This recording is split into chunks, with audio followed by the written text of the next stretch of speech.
Hello, welcome to the 20th Annual Weingarten Center Disability Symposium with this year's theme, Reflecting Upon the Past, Planning for the Future. The Weingarten Center wanted to continue its tradition of offering the Disability Symposium in spite of the unpredictability of COVID. Our wish is that next April, the symposium will take place in person in Houston Hall here on the Penn campus. The Weingarten Center falls under the Division of University Life, and the center encompasses academic support, tutoring services, and disability services. The center works with students in all 12 schools, and we encourage you to check out our website to discover more about our services and staff. Complete details about the symposium presentations and speaker biographies are available on the Weingarten website.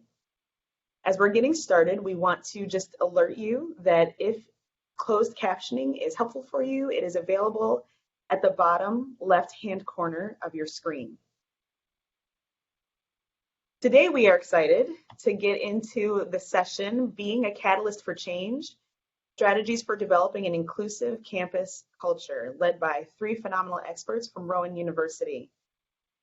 John Woodruff, Director of Academic Success Center and Disability Resources, Dr. S.Jay Kuder, Professor in the Department of Interdisciplinary and Inclusive Education, and Dr. Amy Accardo, Associate Professor in the Department of Interdisciplinary and Inclusive Education.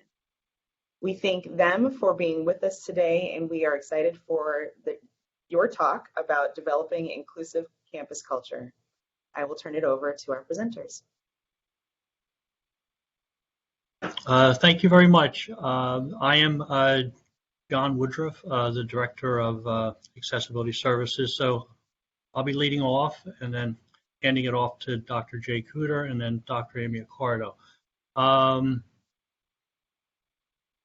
My preferred pronouns are he, him, his, and we'll jump right into it. Next slide, please. I do want to thank the University of Penn and Weingarten Center for the opportunity for us to present and to lead off this important symposium. So today the objectives, we want you all to consider the importance of collaborating with key campus allies and stakeholders around your campus when you develop programming, and also the importance of including faculty and students. Also, to consider the evolving role of faculty and staff in meeting the ever-changing needs of diverse student populations and students with hidden disabilities. And again, like we all see more and more students, neurodivergent students going to college, students on the spectrum.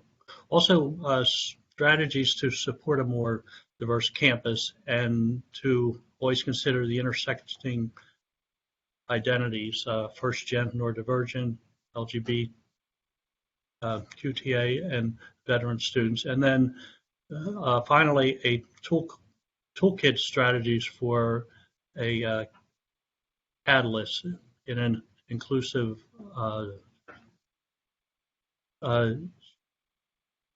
shift on your campus. Next slide, please.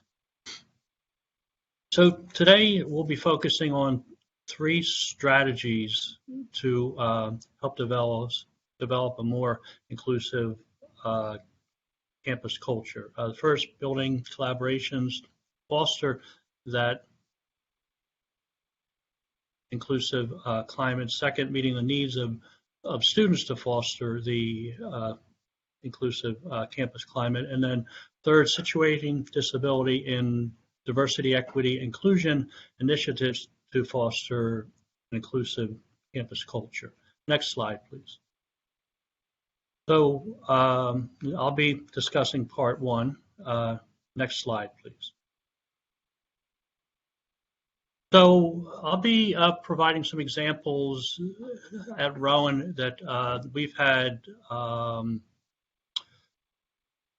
success partnering with other campus collaborators to deliver inclusive and diverse programming. So we started a number of years ago a college prep transition series that's geared towards college-bound high school students with disabilities and their parents and school personnel. And we did this because we saw more and more students visiting the university, deciding what school to attend, what's the best fit. And so we started this because we wanted to provide parents and students with disabilities looking at college the accurate transition information. So actually my two presenters helped us launch this a number of years ago with a mini grant, and it continues today. Even with the pandemic, we transitioned that to an online. And one of the highlights of this is a student panel of students registered with disability resources at Rowan who speak to the audience, again, which is high school students with disabilities and their parents and school personnel, about their lived experience with the transition to college as a student with a disability.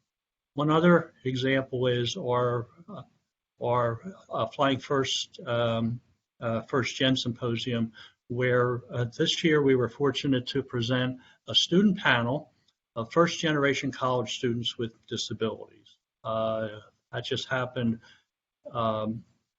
earlier this month and went really well. And then we have a student Title IX summit each year, and we partnered with Housing and the Office of Student Equity Title IX to present a workshop on best practices working with neurodivergent students who are might end up with a Title IX complaint, or even if there is no complaint, we're proactive to kind of meet with that student. If a student's on the spectrum where it's an issue like with boundaries, to work with them and their family so they know that, look, we want to help you, to support you, but your behavior, if it continues, there might be larger consequences. So it's a preventative strategy. And lastly, every October we have Access and Inclusion Week, and we've partnered with many different departments over the years to bring some wonderful programming. So these are just two that are mentioned. Dr.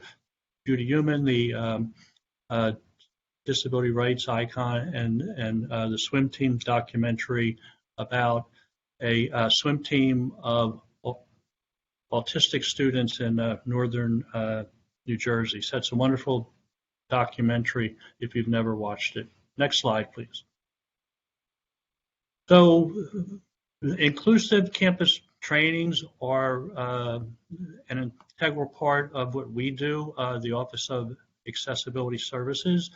So we reach out to different departments, or actually like they reach out to us, which is great, where they want someone to speak about like neurodivergent students, or they've got ambassadors and pros. So I'll focus on those two just for a minute. So these are student staff that work with the admissions and the pros, and so our presentations each year to those student employees are to let them know what's the best way to work with any individual that they're interacting with that has a physical or hidden disability, or to like not assume that the individuals that you're working with wouldn't have a hidden disability. So also the rec center staff, housing staff, we do a lot of work with them about like neurodivergent students in housing, and then tutoring, writing center, unified sports. So whenever there's an opportunity, like we reach out. And what's neat about the campus culture changing is that over the years, many of these departments reached out to us before, like we reach out to them about, can we do the training for their staff and their team. Next slide, please. So some of our key collaborators, we were fortunate enough to start a neurodiversity affinity group for faculty and staff, as well as a student neurodiversity club. So like with those two resources that really helps us when we want to schedule training or professional development for faculty and staff, department retreats, faculty department meetings. We can come in and we always like to bring a student, let's say a student who's neurodivergent on the spectrum, to be part of our training so the audience can hear from them. Also, we have a PATH program that just celebrated its 3rd year. That's a program for autistic neurodivergent students that has components involving coaching, career readiness, and a parent resource network. So that's a group of students, and the staff from PATH, we work very closely with them. I'll also mention too, and Dr. Accardo will be elaborating on this, we launched a Center for Neurodiversity this past October, and Dr. Accardo is the director for that. So that's another collaboration opportunity and an ally on campus. Next slide, please. So I'm just listing some of the accessibility, disability related student orgs on campus, and we work very closely with them for programming. We help them with what their mission would be. And as an example, during the pandemic, I know that we all went remote. Well, we still felt the need to have Access and Inclusion Week that October. So what we did, we asked representatives from these student clubs to present in a remote format like this to the audience. So it was an opportunity for them to present on a panel, but also to showcase the good work that their student org was doing. Next slide, please. So I'll be wrapping up my portion to talk about a summer bridge program we have and how we collaborate with campus partners to provide services to students. So College Compass is our summer bridge program, and that's geared for incoming freshmen or transfer students, residential or commuter, where they can jumpstart their transition to college. They can move on campus 1 week early, and it's been happening for years, very successful. And we hire peer mentors who are students with disabilities, mostly neurodivergent students, where they help out the students throughout the week, but they lead a tour of campus with the students' schedules, which is huge because Rowan campus expands every day. And so for the students to have an opportunity to walk around campus before it gets too crowded with their schedules, with someone who's leading that tour that's in their major, it's been wonderful. Next slide, please. So the week of programming for College Compass, we have speakers come in from the Counseling Center, Wellness Center, Housing, Public Safety, the Rec Center, Student Activities, Tutoring, Writing Center. In the past, we've had faculty.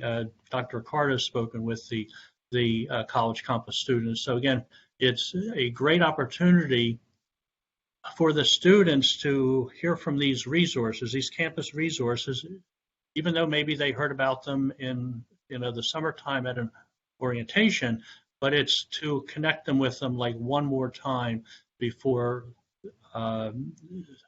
their college career starts. But the other thing that happens too is that the presenters get to meet our students with disabilities. Usually it's mostly students on the autism spectrum that participate in this. So it's an opportunity for them to meet these students before school starts too. So I think it's mutually beneficial. Next slide, please. So I'm going to turn it over to Dr. Jay Kuder. He's going to take you to part 2. Thank you, John. And thank you for the opportunity to speak today. So in this part, we're going to focus on the classroom. And as you well know, what happens in the classroom can affect what happens to students across campus and vice versa. What happens in their experiences at the campus can also affect their participation and their success in the classroom. We have a little bit different focus than maybe some do. Our focus is really to look at students' abilities rather than their disabilities. So what do they bring? We're going to talk about what they bring to the classroom. And we're also aware, however, that students have, that some students have difficulties that need to be addressed. And our approach is to try to develop and provide supports for those difficulties, and not so much emphasize intervention or remediation of those problems. And one of the reasons we've taken this approach is that we've done research over the last 10 years, and others have done research. There is research that's been done in Great Britain, as well as in Belgium and the Netherlands, that have asked, tried to find out from students with neurodivergent students what it is that works for them and what it is that doesn't work for them. And it just may not sound like a profound conclusion, but it was profound for me. It was eye-opening when students said to us, there are a lot of things we don't like. We don't want to have to go to group meetings where we, learn how to read. We know how to do that. We know how we've had a lot of that already in 12 years of 13 years of education before we came to the campus. Listen to us. These are the things that we need. So that's our approach, is to try to listen to students and try to give them what they need, and no more and no less than what they need. Can we go to the next slide? So let's start at the beginning. I'm a new student. I come into a classroom and I go, gasp, where do I sit? How do I dress? Am I dressed appropriately? What's everybody else wearing? How do I ask a question in class? What do I do if I don't understand something? What do I do if I disagree with this person who's up there talking at me? And how do groups work? These are some of the issues that sometimes are not obvious. They're not obvious to college faculty in many cases. They're not obvious to other students. They may not be obvious to a lot of folks. That may be challenges for some students. When they've been in K-12 education, many of these have been resolved for them. There are student dress codes. There are most classrooms, students are assigned where they sit. And most of the time that doesn't happen in college classrooms. This is a new world, a new environment, with new challenges. I think we tried to make faculty aware of some of these challenges that may not appear to be challenges on the surface, because these can affect how student is perceived by their peers, how much they can interact in the classroom. And so, we ask faculty to think about these kinds of things. What do you want to say to students about where they're seated? If students are having difficulty choosing a seat, do you want to reach out to them and suggest where they can sit? And so down the line here. For some students, these challenges alone can be overwhelming and can make it more difficult for them to fully participate in the classroom. So just want you to keep that in mind. Next slide. So again, I said in the beginning that our focus is on strengths, and we want you to think about strengths that students with autism or other neurodivergent students have. So one of the things that several authors have done, and including some of our own research, is ask students to tell us what they see as their strengths. And here's some of the things that the neurodivergent students have said to us, particularly those on the autism spectrum. I can study for long hours. We can intensively focus on a topic. Now, we know that sometimes that's a problem if they've intensively focused so much that they don't get onto other topics that need to be addressed.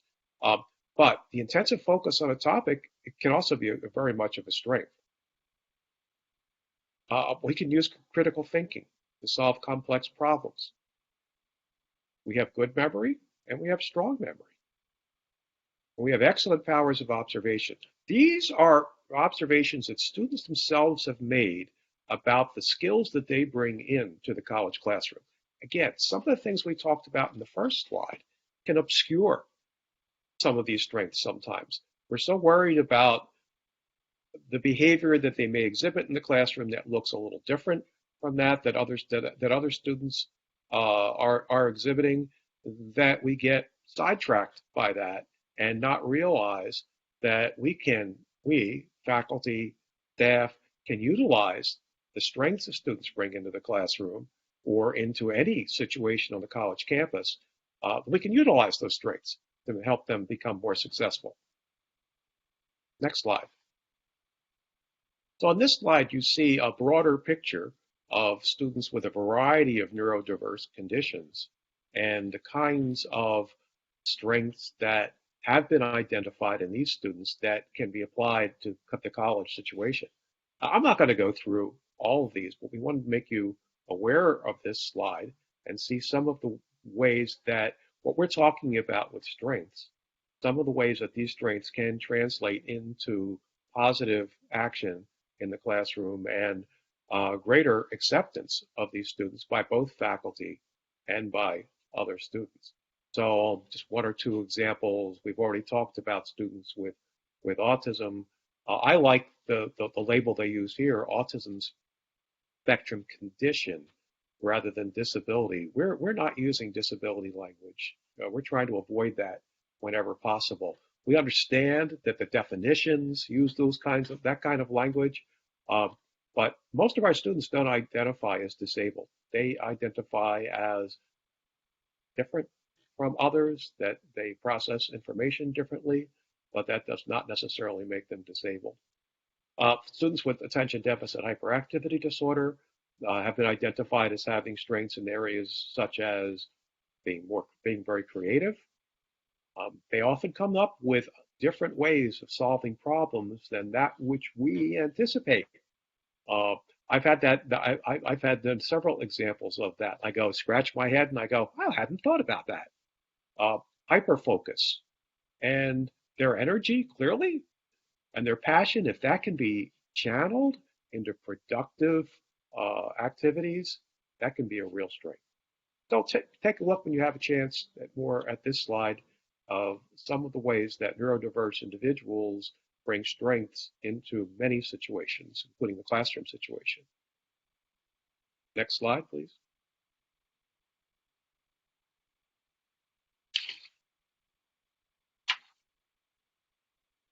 So rather than talking about how we can change the student, we want to talk about how we can change the classroom so that it better accommodates the student.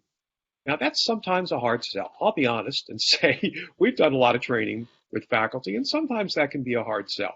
But let me give you a couple of examples of what that looks like. We're not saying, and so sometimes there's misunderstanding. We're not saying get rid of your requirements, get rid of your tests, get rid of, no, that's not the solution. So here's a problem. Some neurodivergent students might have difficulty taking the perspective of the reader. And so that can result in writing that's of lower quality than that of neurotypical students. All right, how do we address that? Well, one way to address that is for an instructor to provide some cues as to how the characters or the subjects might react in a certain situation. So have you thought about this? Here's how the character might react. Here's 3 choices. Here's how do you think they're going to react. So I'm narrowing down the field of what the person has to do, rather than have them try to analyze the emotional state of the character, which can be very difficult for many neurodiverse students to do. I'm providing them with some choices and some direction. To facilitate that activity, the student could be paired with a peer, and they could discuss one-on-one their perspectives of what they see as the characteristics in this case. So what we're trying to do is understand the challenge that the student might have. And by the way, these are not modifications, accommodations that would only benefit students with neurodiverse students. These might benefit any student, and that's a universal design kind of approach, universal design of learning, where we provide up front, we plan for and provide activities and supports that could be useful for any student who needs them. Some students might need them more often than other students, but they're there for any student. Here's a second problem: lack of organization, poor time management. Often, much of the research on neurodiverse students has found that, including those with attention deficit disorder, as well as those with autism and some others, that they lack organization. Have you ever heard of a neurotypical student who might have these kinds of problems? I would imagine so. So here's a couple of solutions, potential solutions. Encourage the student to use their cell phone and or computer calendars and reminders for due dates. And if possible, they can set up a reminder. And it sounds simple, but it can work for some students better than a written, give them a notebook and write it down. How many of us forget to look at the notebook? If the cell phone pings with a reminder that you have a paper due next week, that might be a little bit more effective. There are also now a growing number of software, of apps. Here's a couple of examples, as well as websites. Here's an example of a website that includes apps that can help. This says autistic college students, but really any college student who has difficulty with routine situations. We know that many neurodivergent students will have more difficulty in these situations, but again, this could be available for anyone. I'm sorry, next slide. We talked about universal design. Here's a couple of other suggestions of ways that faculty, without having to spend a whole lot of preparation time, can make accommodations and supports for any student who might need them. When we started using, many years ago, right, 10, 15 years ago, we started using overhead slides, PowerPoints. Several students with disabilities came to me and thanked me because I made the slides available before class. And they said, I review them before class and I bring them to class to make notes on them. And I was like, of course, that's a great idea. And so many faculty do that. That's great. And you might encourage students to bring the slides to class and take notes directly on them, either written or on their computer. There are many websites that can provide supplementary resources, and when faculty can provide those, I'm teaching a class in neuropsychology right now for students with disabilities, and I provided a half a dozen to a dozen websites in every week where students who need more background information. I have students who are school psychologists and school counselors, as well as teachers. Some of them have a lot of background in neurodevelopment, some of them have a limited background, and so this provides them with supplementary material that any student can use. And of course, these days, e-textbooks can be great for many students because they can adjust font sizes, they can adjust type. There are some students who have a lot of difficulty with typefaces, and so being able to change the typeface to one that is more acceptable to them is a useful thing. It's not something we usually think of. Next slide, please.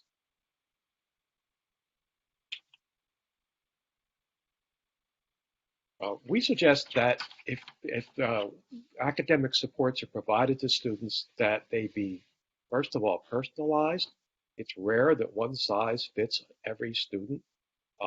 Some students may need to have more time for testing. Some students, if you gave them lots of time, that wouldn't help. They may need guidance in how to respond. I had a student who was very good at answering multiple choice questions and very poor at answering extended response questions, and needed some guidance as to how to prepare for answering those kinds of extended response questions. Giving the student more time would not have solved the problem. Academic support should be acceptable to the student. I think that's so important. I think we found that to be very important. If the support isn't acceptable to the student, they're not likely to use it. So listen to the student. Has this working? Is this working for you? No, it's not. Well, what's not working? Tell me more about it. Now, sometimes that's hard to get those answers, and sometimes they have to be done through email or some other way that students are comfortable in communicating with you.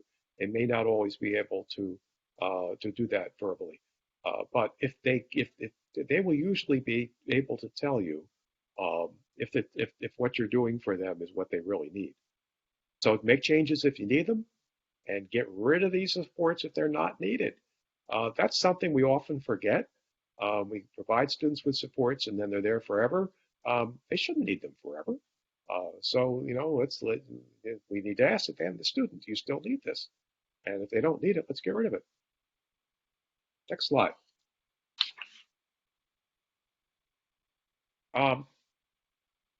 Classroom performance is not just about the classroom. Classroom performance is also affected by what's going on with the student in general and what's going on with the university or college environment in general. So lately, our focus on research, the focus of our research has been on mental health issues in students, in neurodivergent students. And we started down this road because we were hearing from students that many times they were not getting the mental health support that they needed because someone said, oh, well, you are ADHD, you already have a mental health issue. Well, first of all, ADHD is not a mental health issue, but we heard that. And so you don't need our services. Yeah, they do. And what we're finding is rates of mental health issues in neurodivergent populations that are in many cases twice or even higher. And by the way, we're not the only ones. There's been a few other researchers that are looking at this issue, quite a bit higher than neurotypical students.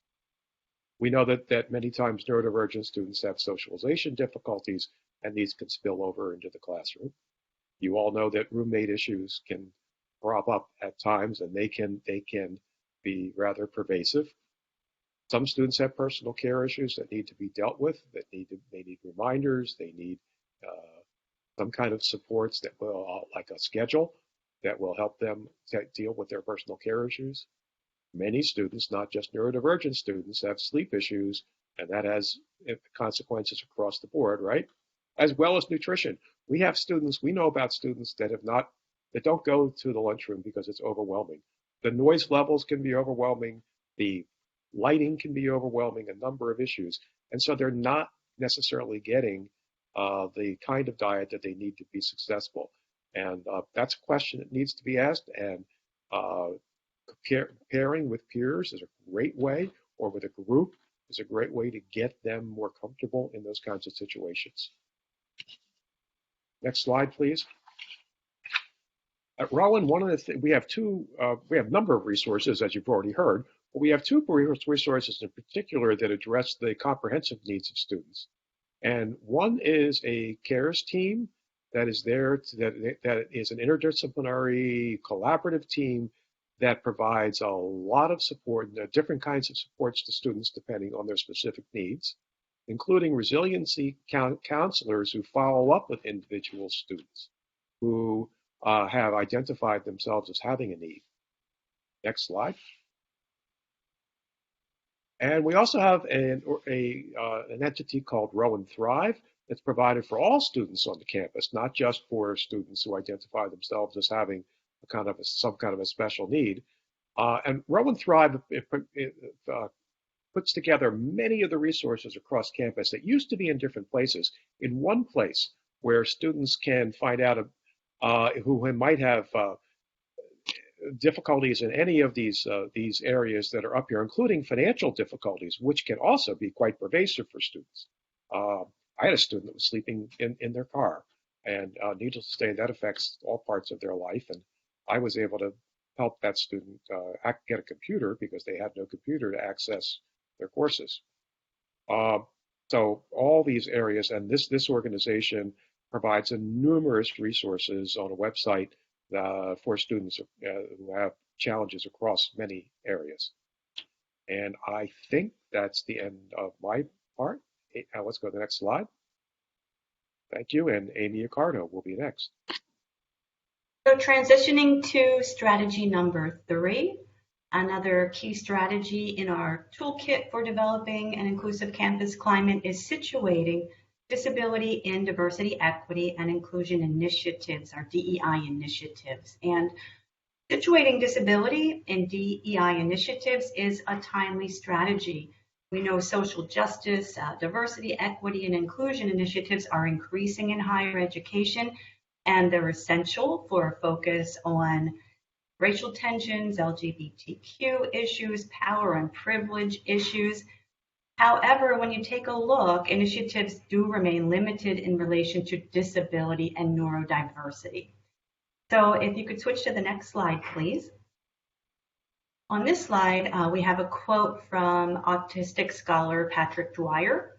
It's essential to ensure that disability and neurodiversity are not only considered in terms of impairment and providing accommodations, but also through a DEI lens. And next slide, please. One way that we do create disability in DEI initiatives, or that we center it in DEI initiatives, is through a focus on intersectionality.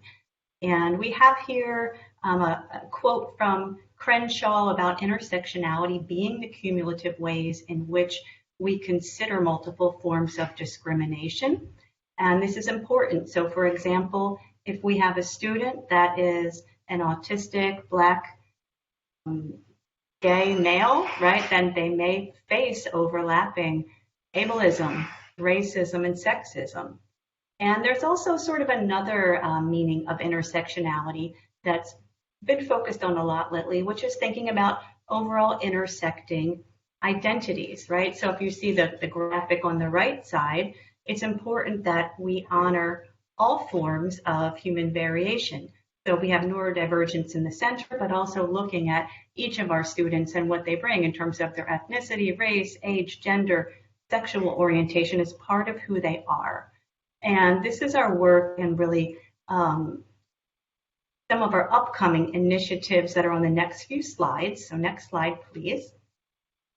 And what I'd like to do is provide a few examples of how we situate neurodiversity and DEI initiatives at Rowan University. So about 3 years ago, we were lucky enough to start a division of DEI at Rowan. Within that division, we have the Social Justice, Inclusion, and Conflict Resolution Office. That office provides speaker series for students of color, first-gen students, LGBTQ students, and they have events, groups, all kinds of initiatives on campus. And we also started something that we call a DEI certificate program for faculty and staff. So we found that it's important to engage our faculty in building inclusive culture within our DEI initiatives. And that DEI certificate is actually 7 modules that faculty and staff engage in. And it used to be in person, at this point, via Zoom, but they engage in thinking about content such as, bias, identity, access, power, privilege. And we started to also think, wow, this is a great success, this DEI certificate, but we're really not hitting ableism or disability or neurodiversity in this certificate. So our DEI division leaders developed or established a neurodiversity task force. And this was about a year or maybe 2 academic years, a year and a half ago. And it was a large group of neurodiverse people across our many different entities. We have several medical schools, we have affiliated campuses, and we also had a few community members. And within that task force, we really engaged faculty in building inclusive culture, in situating disability in the DEI initiatives, first of all through a survey, and John Woodruff, who's here, was a leader in that. And it was a neurodiversity survey, really asking our campus what they know about neurodiversity, if they feel comfortable disclosing their disabilities, and we're still working on the next steps of that work. We've had many book studies, most recently several rounds of studies on the book Neurotribes by Steve Silverman. And then I really want to talk about the last 2 bullet points on this slide and give a little bit more information about each one. And the first is our Inclusive Pedagogy and Practices Certificate, and the second is our initiative to start a Center for Neurodiversity. So next slide, please. So in terms of engaging faculty through DEI, that same neurodiversity task force considered, okay, what can we do as a next step to that DEI certificate? And we developed an Inclusive Pedagogy and Practices Certificate. And this is an opportunity for faculty and staff to engage in professional development. So we developed multiple modules with 2 specific tracks, a pedagogy and a practices track. And the course is taken through Canvas. And I apologize that there's now work going on outside my office if you hear that. But what happens is all participants, faculty and staff, begin with content in 3 core areas. The first one is background about the history of disability. We call it Including Disability Within a Culture of Diversity. They learn about the history of segregation, about parallels between civil rights movement, women's rights movement, and the disability rights movement. Then they move into understanding neurodiversity. That second module really focuses on some of what Jay was bringing up, taking a strength-based understanding to our students, recognizing that all forms of diversity are valued. And then they all move into a track that we call Foundations of Universal Design for Learning, where faculty and staff think about how to make changes in systems and practices and policies and classrooms on campus so that we plan for diverse students at the onset. And again, then we break off into focus that's classroom-based. We call that the pedagogy track, and one that's campus-based, and we call that, or practice-based, more about campus accessibility. So on the next 2 slides, it's really just a half of a PDF that we give to participants of this course. What we've realized is that our best tool in our toolkit here for situating neurodiversity and disability in our DEI initiatives is to engage faculty and staff to take action. So through this course, that was really important to us.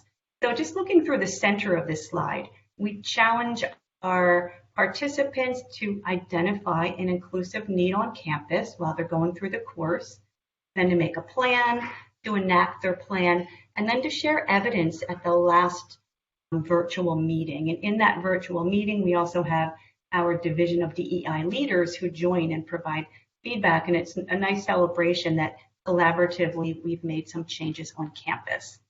Next slide, please. And this is another visual representation of how we do that.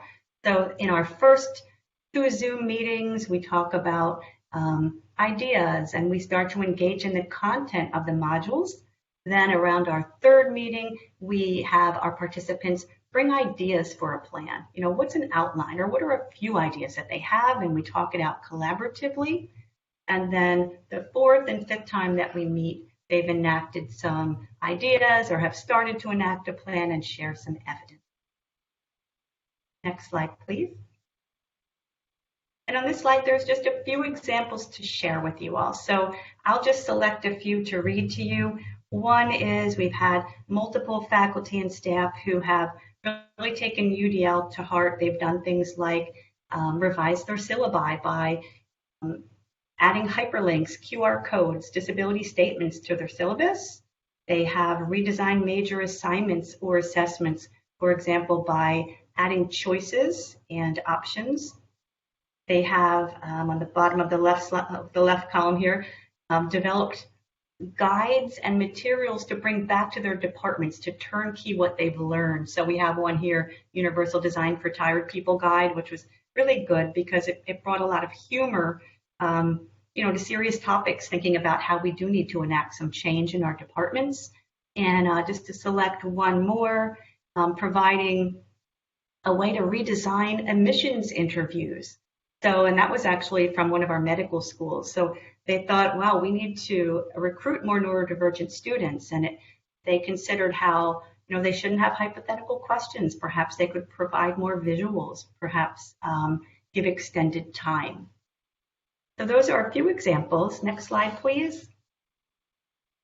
And then I wanted to jump into the second example, which was that we decided that we really do prioritize and value neurodiversity culture, and it felt that we needed to establish a Center for Neurodiversity. So as a group, the same neurodiversity task force, we wrote a white paper. We shared that white paper with the president through our division leadership, and ultimately a center was established. And that center has two specific goals. The first goal is to situate neurodiversity in DEI initiatives, recognizing that all aspects of human diversity are natural and valuable. And the second is to prioritize and value neurodiversity culture. And there's a quick definition of neurodiversity here for those of you who are wanting that. And it's really just that neurodiversity is recognizing brain, mind, and body differences as natural human variation, and most importantly, as valuable. Next slide, please. So the reason that we really felt so strongly about a Center for Neurodiversity is that we really see it as a catalyst for change.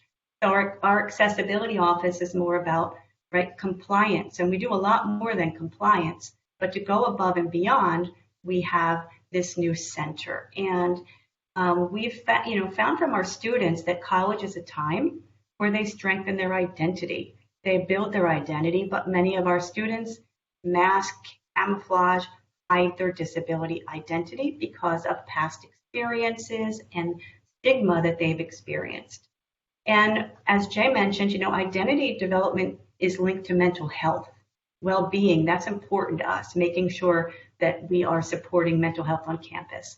So creating positive identity is equated to finding pride and community on campus. And I have a quote from one of our students here, and they asked, include more in your classrooms about neurodiversity. Teach works by neurodiverse authors. Teach disability history. I'm tired of being left out of the conversation. Next slide, please. So we also feel that this is important for our faculty and staff. We have so many, I'm sure many of you on this presentation or many attendees have disability labels like ADHD, dyslexia, or mental health conditions. And there's a risk of stigma and discrimination when you disclose that in the workforce. And we realize that that's what we need faculty to be able to feel comfortable doing to best support our students. So we really are aiming to decrease stigma around neurodiversity and have it seen as something beneficial to our campus community. Next slide, please. So the recent center launch is also related to developing a sense of community. So we provide programming, research, and community engagement that value and prioritize neurodiversity culture. And by culture, we mean group belonging, pride, time with other people that have similar experiences, and some social justice activism as well. And for the last slide about the Center for Neurodiversity, if you don't mind shifting, just a few examples of our work that we've done. The center just launched in October, and a couple items that we have in the works. I'll select a few to read out. We have a neurodivergent student advisory board, a faculty and staff steering committee. We have a neurodiversity and intersectionality speaker series coming up with some wonderful speakers. We have a sensory-friendly student suite, book clubs and author talks, some lunch and learns, and a student neurodiversity club, among others. Next slide, please. So to conclude, the toolkits of strategies that we have shared are on the right side with a couple more details related as well. And ultimately, our aim is to be a catalyst for change, and that change is to really consider how the landscape has historically been exclusion of people with disabilities on college campuses, and we want to shift that to purposeful recruitment of neurodivergent students, students with disabilities, within the way we think about diverse students in higher education. Next slide, please. And thank you. So that's the end, and we look forward to any questions that you all may have, and thank you. Thank you so much, Dr. Accardo, and thank you to our full presenting team. We know Dr. Kuder had to take off a little bit early, but we do have a little bit of time for some Q&A, and one of the questions that was raised, I just made available in the full group, asks, since ADHD falls under the field of psychiatry, why isn't it considered potentially a mental health issue?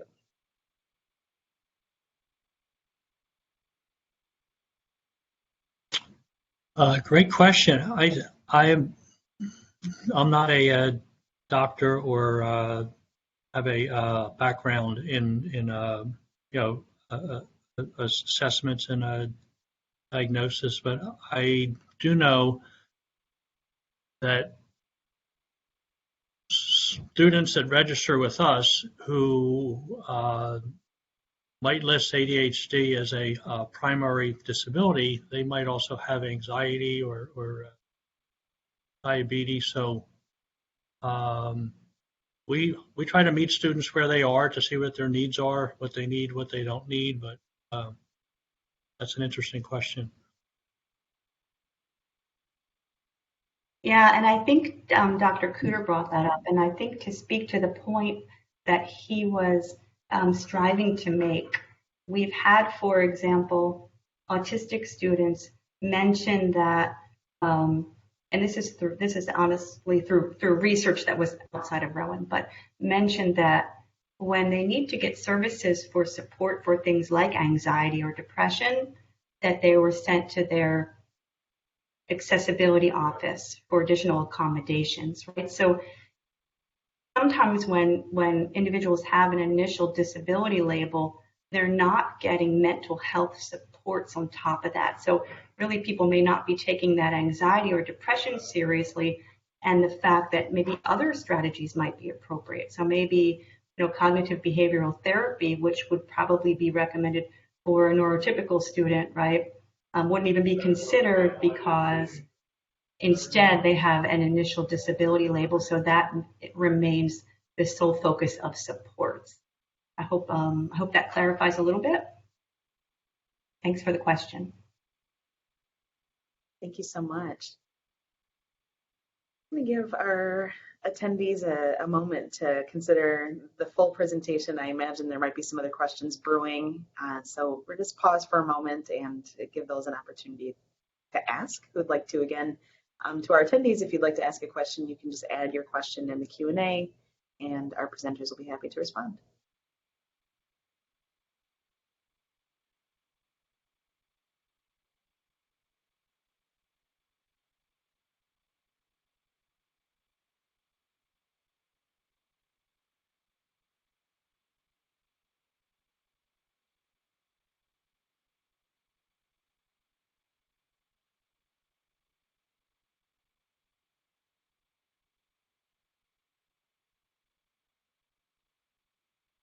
As additional questions are coming in, a few folks have asked about just being able to access a recording of this presentation and the slides. Obviously, there are a wealth of resources that we were presented with today, and both the slides and a recording of this presentation will be available on the Weingarten Center website a few days after the presentation, after each of our presentations, it'll be made available. So yes, you will have access to those.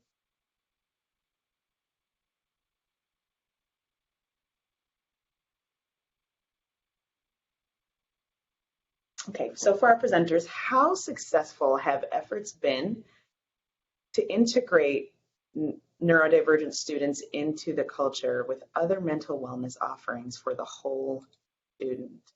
Thanks for that question.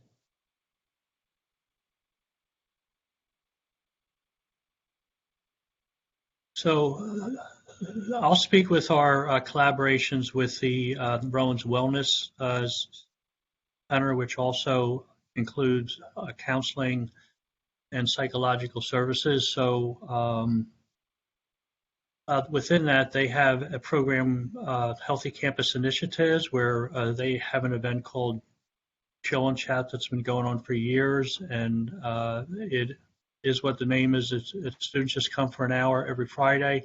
They just chill, they chat, they play games, they get pizza, that kind of stuff. We often see, like a lot of our neurodivergent students, autistic students that are at that event. Also, we work very closely with the Wellness Center to have initially like one counselor who was our like liaison for autistic students, neurodivergent students that might need supports. Now there's more and more counselors that have the training that are familiar with that. And one of the things that we're working on with Dr. Accardo, the Center for Neurodiversity, is to see whether our successful Let's Talk program, where the university has counselors embedded on different academic and student affairs buildings around campus where students can stop in and just speak with a counselor, to see whether we can have a Let's Talk counselor embedded in this Center for Neurodiversity that Dr. Accardo can provide. Yeah, that's something that we're presently working on, and we're looking to have both a virtual, way for students to join that, and as well as an in-person time, have a counselor that's on site at the center. And that is not a crisis support, that's just more of a positive support. We were thinking of having mindfulness type themes as well for each of those sessions, and this has not started yet, but it's something that's in the planning stages. And then I just wanted to also say that, the section that I talked about was centering neurodiversity and DEI initiatives, right? And really what we mean by that, in part, is ensuring that DEI staff, DEI leaders are qualified to address and consider issues facing neurodivergent and disabled people. And it's really the same thing with this wellness question, right? Are our counseling and wellness staff qualified and up on the issues that our neurodivergent students and staff are facing? And if not, that's where we really need to come up with professional development and ways to make sure that we're meeting that need.